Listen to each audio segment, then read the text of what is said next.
you don't always need to be right. And some of the most amazing things, beautiful things, and learning experiences are going to happen when you're not right. It's taken my whole career to be able to get to that point. But boy, is it a liberating thought when you stop worrying about how right you are. Hello and welcome to the Skilled Podcast, where we speak about stories and strategies where learning and development becomes a competitive advantage. Today, I'm excited to join you. My name is Elisa Mahendra, and I'm an HR executive advisor focused on talent and transformation. I'm joined by co-founder and co-host Omer Glass, as well as Ben Putterman, who is the Vice President of Talent and Development for HubSpot. We're so excited to have you here today. Can you share a little bit about your career journey, what led you to where you are today, and your experience in talent development? Yeah, well, first of all, let me just say thrilled to be here and thank you so much for having me. Yeah, I've been in the talent and learning space for a while now. I sort of somewhat accidentally fell into it, but I feel like this was probably what I was meant to do. So I very much love what I do. I started in the technology space and enterprise software and worked there for a while. I like to say that in that experience, I not only got my global MBA as a result of that job, but actually met my forever mentor, who was my boss at Oracle for a long time, which is Liz Wiseman, who would go on to become quite famous in her own right, post working in the corporate world as an author and a thought leader. So Liz was my boss at Oracle for a good 9 years. So she is the one that taught me my craft. And then from there took a slight detour to go into the talent management space, different than the learning space that I was doing at Oracle in retail, which was a great pivot for me. It's very easy to go into the tech world and never leave tech and sort of believe the entire world is nothing other than tech. So it was a great experience for me to go into retail, which is much more operationally focused and had a great ride there, and then came back into the EV clean energy and tech space with Tesla as that company was scaling and growing. That was a very wild experience, and I wouldn't have traded it for the world. Then did a stint at a great SaaS company, went back into the EV space with Rivian to help scale and bring that company public. And then it all led me into HubSpot, which great reputation. It's known for leadership. It's known for culture, which I was very much gravitated towards. And then also found out that the mission of the company deeply, deeply resonates for me. And so I'm surrounded by great people doing really great work at HubSpot, and I am eternally thankful and appreciative of that. I just have to take a breath after that. Wow. Such an incredible portfolio of experiences, leaders that you've learned from over your career journey.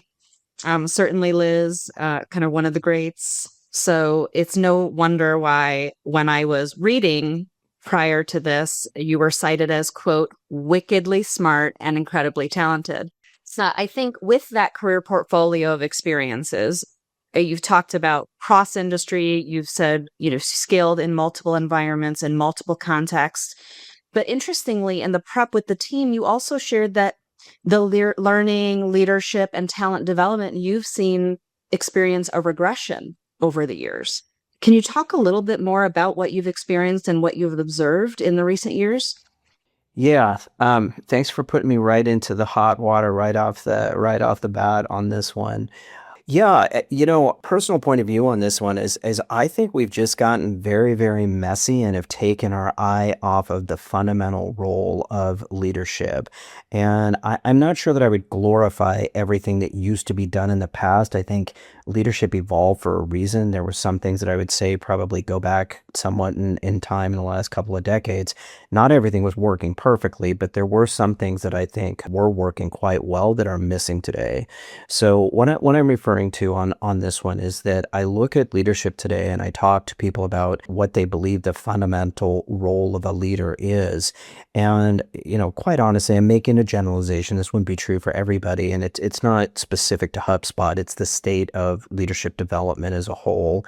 I think that it's gotten lost. I think it starts to focus on likability and being liked over being a good leader. And you could make an argument, well, can't you have both? Sure. But I do think that there is a fundamental job of a leader, which is to set a high bar for performance. I think leadership is eminently about performance. So I think that is being clarity around what good looks like and what the performance expectation is, and then holding people accountable and helping them reach that expectation. And I look at the world that we're in today, and I am just not sure how many leaders coming up fundamentally embrace that style of leadership. And, people ask me, where did this come from and when did it start? I mean, I could make an argument it probably started a long time ago, but I would say the rise of employee engagement surveys and the way that we define sort of a manager's effectiveness based on employee engagement results, combined with some of the post effect that came after COVID. And again, today, I just think that leaders have somewhat lost view of what the core responsibility of leadership is. That's fascinating. And I think it's the first time I'm hearing that. So it's a great observation. So I'd like to double down on that for a sec. No, because no one has framed it like that before. I'm wondering, how does it look like? Like in terms of like two things. Number one, okay, I understand that, yeah, there were employee engagement surveys. So now people care more about how they're perceived or like, and less about the high standards, performance, and so on and so forth. How does it look like in reality? Like when you just take your current role at HubSpot, like what did you see? Or it doesn't have to be that or something specific, but what do you see? Like what kind of leadership behaviors do you see? And maybe what has changed also in the leadership development space based on that? Because if this is what's expected to be liked versus to drive performance, so probably you're also deploying in general different tools and solutions to achieve a different goal. So if you kind of like double down on that observation in terms of like what behaviors do you see and what practices for leadership development do you see? And then maybe a second question would be, what do you do in order to take it back to the place? Yeah, let me try and answer some of it, and keep me honest, Omar, if I'm not exactly hitting the points, and we can expand on this one. As I'd be very curious to get both of your feedback on this one, as well, as I do feel that this is a sort of a little bit of a turning point. I don't know that everybody's speaking about this, but I'll later in our conversation, I'll share with you some of the things that HubSpot is doing. And quite honestly, I'm making a generalization. This wouldn't be true for everybody, and it's not specific to HubSpot. So some of the more practical observations, where is it that I think this is coming from, is first of all, I think that there is an enormous disconnect between what senior leaders in a company are seeing and what your employee opinion survey is telling you. And so you see these employee opinion surveys, and managers have gotten quite good at scoring very high on an employee opinion survey. And there's goodness in that, by the way. So, before it sounds like I'm critiquing that entire industry. And by the way, my team is responsible for employee engagement and our employee opinion survey. So again, there's an enormous amount of goodness that comes with that. But here's how it manifests itself. On one hand, what you can see is employees saying, yeah, my manager is doing all these things wonderfully well. Then you go to more senior people, and what they see is enormous gaps. They're just seeing, like, I'm not seeing gaps. I'm not seeing gaps on clear articulation of what performance standard is. I'm not seeing the level of coaching that we need. I don't see people being held accountable. If you use ratings in your system, all I see across 10,000 people, everyone's a 3 or a 4. There's no ones and twos anymore. I'm not seeing the type of harder conversations, the feedback conversations that needs to happen. And so you get one point of view, which is from senior leaders about what they perceive to be gaps. Then if you look at your employee data, it's like, no, my manager's the most wonderful sort of person ever. And then where it gets really interesting, and this probably is a little bit of leniency bias, and it's a little bit of, you do have these much more emphasis on humanistic type leadership traits, which is the positive side of this. But what you can see is you'll get from an employee, they'll say, you ask a question about, are we setting clear priorities? So clarity, very important. Are we setting clear priorities? And you'll see employees answer, well, my manager does a great job of it, but the company does a terrible job of it.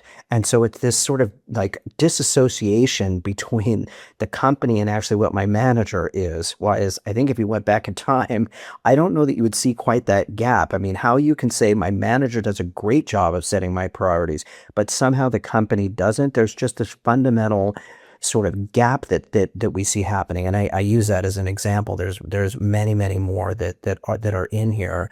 And so, people, some business leaders, not in the HR, the people space, but on the operational, on the business side, people that I've been in touch with in over the last couple months at different companies, what they say is they call it the Friday night beer leader. Like, these are people I would love to go out and get a drink with at the end of the night. But what we don't know is, are these people being challenged? Are they really growing? Are these the leaders that 10 years from now, when employees leave, will they look back and say, well, I love going out for a drink with this person? Or are they going to say, I've learned more? They pushed me. Sometimes I didn't feel really great, but the amount that I grew and I learned through that leader was exponential. And I really do think that those are two types of leadership, and there's space for both. I just think we just swung that pendulum way too hard into this. And ultimately what I tell my managers and leaders is, you're not actually helping an employee by doing this. You're subverting the learning experience. Like, it might feel good in the moment, but that is not what your job is. And ultimately, your job is to help them grow and succeed within their careers. And I do have questions whether an over-reliance on that Friday night leadership style is gonna help you get there. And so we did come up with this transformation about going as leaders from map readers to explorers. And the tagline is how do you thrive in a world where you don't know where the destination is, which is sort of exciting and also a little bit unsettling at the same time. And so the concept for us, and it's kind of a combination of practices and mindsets that we put in here. We weren't trying to develop an academically sound model as much as we were trying to build an actual sort of like a practitioner-based model that fit our reality. And so there's 5 transformations that we talk about in all of this. The first one is what we call riding the change, which I don't think would be surprising, but if there is one sort of leadership capability that's probably sits above all others, it's your ability to effectively lead and thrive in change. And when we say ride the change, note that we're not saying minimize the change, manage the change, lead the change. We're actually not saying any of these things. We're deliberately using the word ride the change. And my own personal tagline is that all of our leaders need to become best friends with uncertainty. So just like dwell on that, best friends with uncertainty is what this looked like. So when the manifestation of this is around how you make fast decisions, even when you might be wrong and you don't have all the information, which is quite scary for people to do this. Some of it is about being very present in the moment. So there's a lot around mindfulness about, like, you only can know about the day that you're in and stick to what's happening right there around you. And then a premium around communications, which we bring up. So there's this one piece around what we call riding the change. There's a second piece for us that we adopted actually from Adam Grant. So this is a thought leader that we really were able to work with his concepts around a scientist mindset. And this has been an unlock for our leaders on this one. So the premises here that have really worked for us is around hypothesizing, setting good hypotheses. Again, you don't know, so you're just saying, I have a hypothesis. You're testing, you're iterating, you're okay with being wrong. I cannot tell you what the unlock about having our CEO on stage saying, I'm absolutely okay with being wrong. I'm okay with you being wrong. We're all going to have to be okay with being wrong. And none of us, this will not come naturally to any of us. We're all in the room because we're senior leaders and we got here because we were right a lot. Now you're going to have to shift and be okay with being wrong. Well, it's a lot easier to be wrong when all you're talking about is a hypothesis, a hunch. I have a hunch that this could be the right answer. Just on a side note, you hear the language now, hypothesis, being used all the time in our company. People just be, hey, I have a hypothesis. And what we found is that's unlocked feedback. it's a lot easier for people to give and receive feedback when all you're giving feedback on is a hypothesis. It's not my grand strategy. It's not what the future of the world's going to be. It's like, hey, I don't know whether I'm right or wrong. We'll find out together, but I have a hypothesis and this is what I'd like to test. And so that form of leadership around this scientist mindset has been an unbelievable unlock within our company. The next one, this one could be interpreted wrong. It is a really powerful one. We call it getting close to the work. If this isn't managed right, by the way, this could go close to micromanagement, and it's not really what we're talking about at all. But what we are talking about is deep, deep empathy. And really the way to get deep empathy is to get as close to the work as you can. And so if you're an executive or a senior leader and all of a sudden you want to go work for a week as a frontline customer service support person, what you're doing is saying, I'm not here to check up on you. I'm here to learn. And I'm here to feel your world from your perspective. I'm going to put myself in your shoes for a week. Help me see what you see and feel what you feel. And so we do have an expectation that our leaders are taking the time to truly get close to the work. And, you can call it a Gemba walk. There's a lot of things that you could do to call it, but it is one of the key practices that we talk about around building deep empathy for our employees, deep empathy for our customers, which has helped a tremendous amount as well. The next part of what this one is going to sound a little bit generic, but there was no way we could do this without including it, but it is the proverbial we over me. In a world where there are no answers and we're exploring together, we is just a lot easier than by yourself. No one person can possibly have the answers to everything that's happening today in our world and the implications. You just can't do this. And so I do love this one because this is where we really emphasize humility and curiosity in coaching. I'm an L&D guy, of course, I'm going to love this one, but I do genuinely love the emphasis on curiosity and humility in the company. I do think it's very, very grounding and liberating for us. And then the last one, this one is a bit funky. It takes a little bit of explaining, but it's leading with context. And it's very related to the change one, by the way, but the context becomes king. In this world of AI, everything will be about context. And so this ability to continually lead with context is a real discipline around always anchoring back on the why, which helps us in an enormous amount of ways. And then there's a lot on communications on this one, really repetitive communications, being very present for your team, being okay when you don't have all the answers, but you still own the message. So, we sort of have a tagline, it's okay to not have all the answers. As an explorer, how could you possibly have all the answers? But what we do say is you don't get the right as a leader to say, well, I don't know what this is. Somebody else made this decision. Like we do have an emphasis on you own the message, even if you don't have all the answers. So long-winded way of saying these are these fundamental shifts that we're asking for our leaders that we call our explorer mindset. And again, all the credit in the world goes to Yamini, our CEO. She is a beautiful mind. It's quite unique because you don't see it often. Usually what you see people liking is process, right?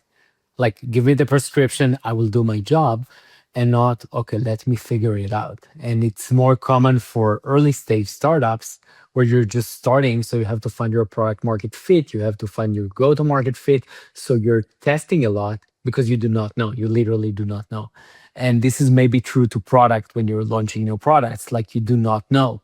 It's just kind of like you're coming with a hypothesis and then proving it or not proving it, it doesn't really matter as long as you try fast, fail fast. And then you're coming with this great framework to an organization, it's a mature organization by now, HubSpot, all of us use HubSpot. How do you change a lot of basically mindsets into this new framework? What did you do? So great, you defined the path. I want all of you to be explorers. What next? How do you make them explorers? How do you make them a fail hypothesis, feel comfortable with uncertainty, which is probably one of the most uncommon things you find in companies in general. So okay, you understand that this is what you want to do and this is what your CEO wants to do.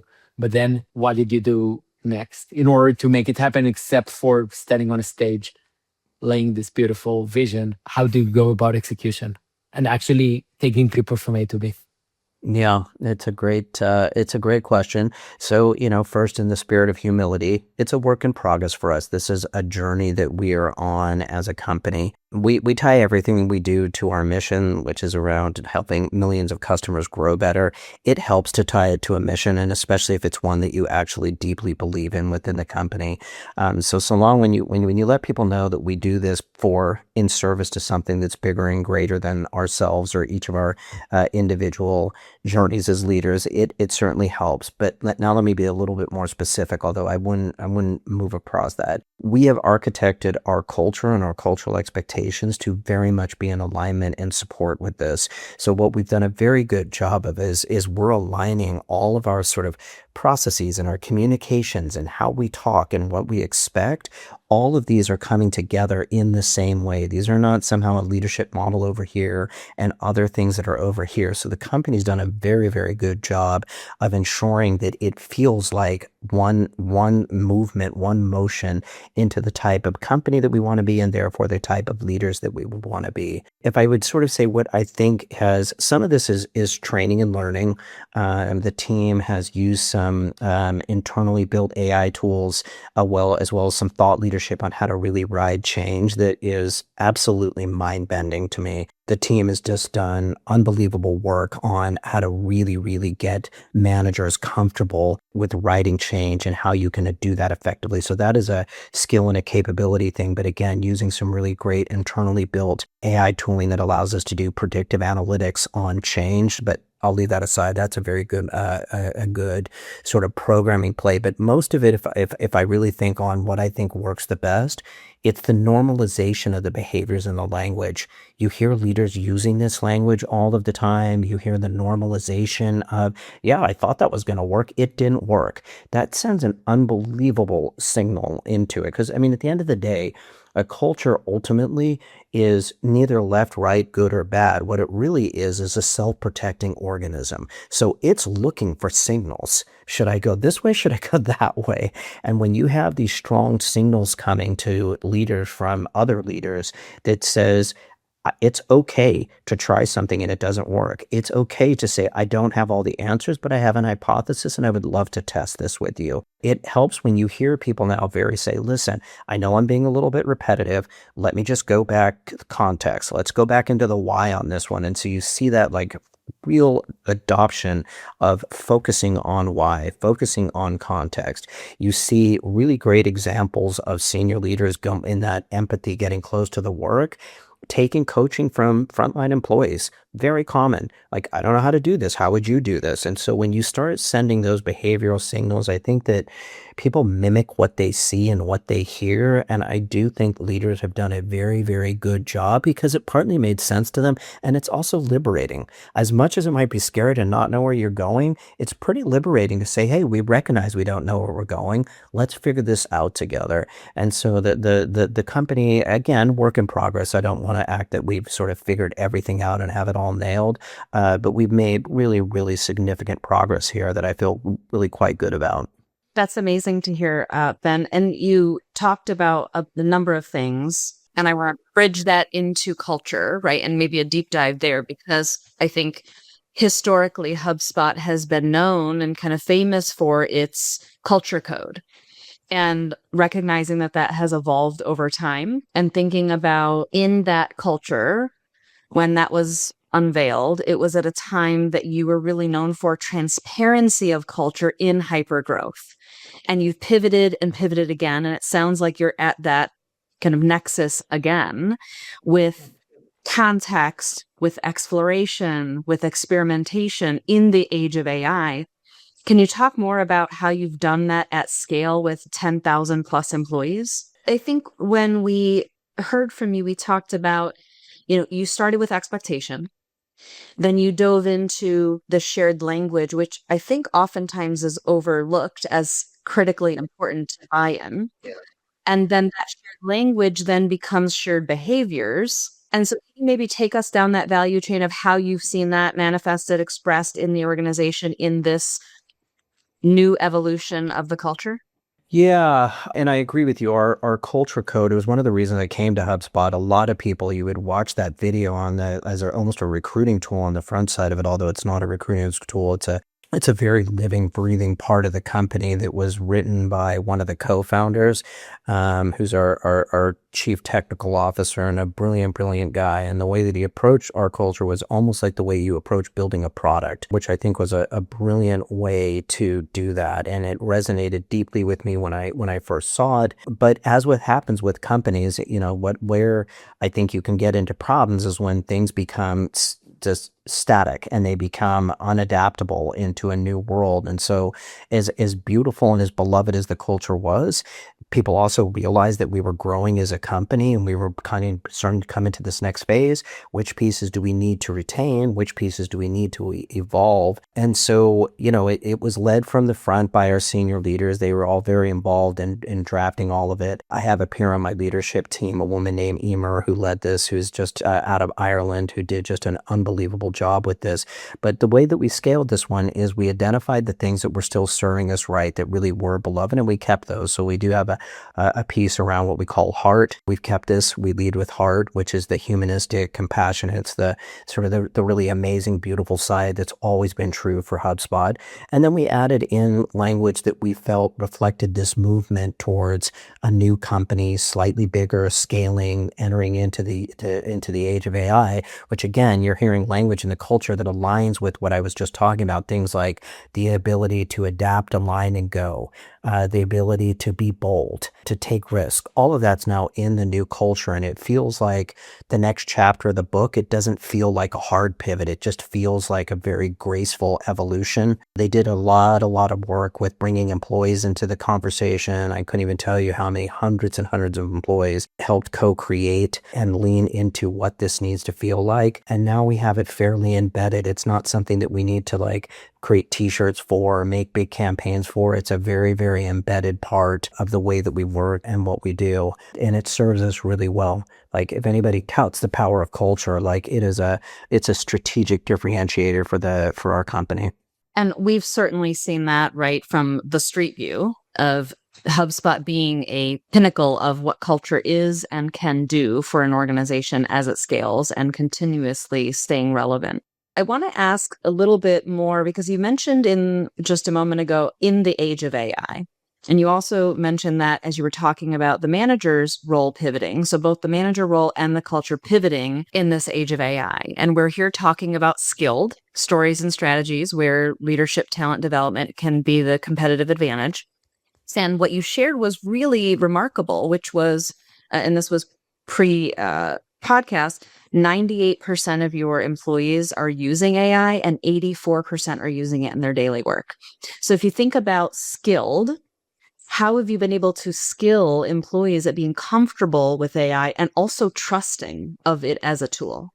Can I add? I would like to add a small piece on top of that. You have the AI skills, Alyssa's question, and then you have the skills that are related to what you talked about earlier, right?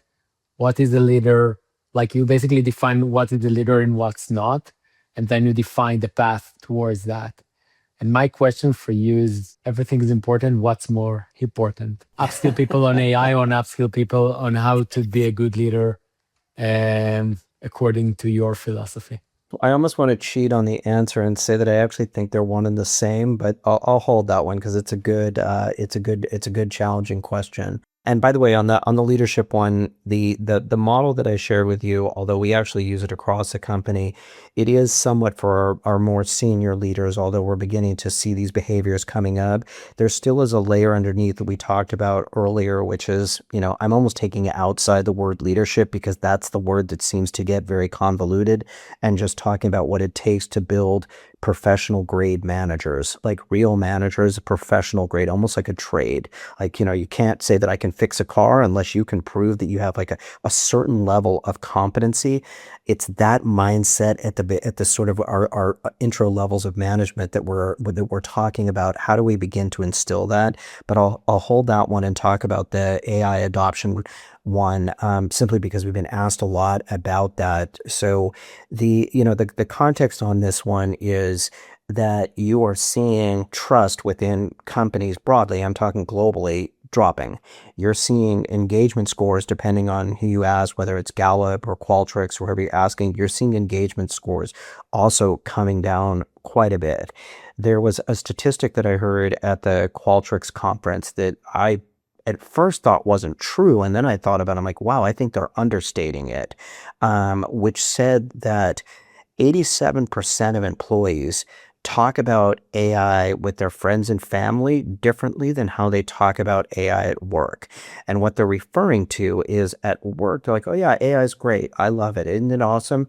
And then they're going home with their families and they're like, oh my gosh, I don't know if I'm going to have a job 2 years from now. So there's this like really polarizing disconnect between employees' reactions to AI. A lot of it, very much based on questions about the future, about jobs. If you're a parent, it's about sort of, what is my kid going to do? It's in this world. And so the journey that we went on for this one is we set an expectation that we expected all of our employees to experiment and try out AI. We didn't set expectations it was anything beyond, other than we just expect you to try. Now, when we launched this, what we first did, which I think many companies didn't understand why, we were actually very selective as to who we gave access to what AI tools. Some of it's cost related, but some of it was a little bit like, does everybody need licenses to ChatGPT or to Claude or to whatever it was? And then we made the decision, if we're going to ask people to experiment, we have to trust them. We're not giving them guardrails on how they're going to use it, obviously within ethical reasons, but we gave them no guidelines on how to use it other than to experiment and see what they could learn. We then opened up access to all the AI tools across our employees. So we didn't bifurcate, or it's for some and not for others. We created very informal ad hoc sharing opportunities on a weekly basis. We call it Monday Morning Minute, where people can share, hey, I created this. This is what I learned. Wasn't this great? We've created a lot of forums for where people are going to share. So I would say our first year, it was permission, it was experimentation, and it was sharing and celebrating across the company. And so, and by the way, we told people we're not mandating this and we're giving you agency. What we would say is this AI transformation's coming to the world. And what we're going to do as an employer is help you navigate what we call the AI turn. And so when it was positioned as a support versus a mandate or a threat, we, for our employees, felt like, okay, I get it. And it's really been wonderful what people have created. And the crazy thing, it's the power of AI. Some of the very best, most innovative use cases that we've developed within the company came from non-technical people in roles that you would never normally sort of associate with the creation of some amazing new bot that somebody had not thought of before. And yet that's what we found, that the creativity has been off the charts. So yeah, the company did a really good job here, and it doesn't surprise me that our AI usage is very high, but our engagement has remained correspondingly high at the same time. So more to do there. Last year was very much around the year of fluency and getting people comfortable and fluent. This year, we're going to see if we can push that a little bit more into the year of impact, and we'll see how that goes. So that's just a little bit on sort of some of the practices that the company has done that has served us well. My hypothesis, when asked the question of what's more important, I thought that you would say that if you're not afraid to fail, if you're hypothesis driven, if you're an explorer and not a map reader, if I got it correctly, then when you interact with AI, you will automatically start playing with it, failing with it, being successful with it. So I really liked your core concept, because I think AI doesn't matter. AI is another tool. But if the core thing that you're doing is you're testing, experimenting, taking a risk, not following the beaten path, no matter what tool you will use, it can be AI, it can be something else, you will get it right. Vice versa, you cannot do it. So My hypothesis Yeah, was that yeah. this is more important for you, but yeah, that's why I asked it. Yeah, you know what? That's a beautiful articulation that you just shared. I think you did a wonderful job of articulating it. I guess that was my clumsy way of saying that I don't know that they're two things. I think you get one out of the other. I just think you did a really good job of articulating that dynamic. Yes, absolutely.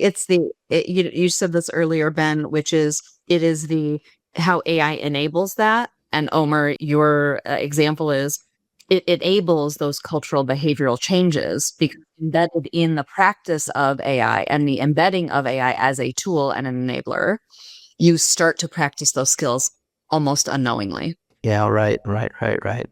Excellent. I have one final question for you, Ben.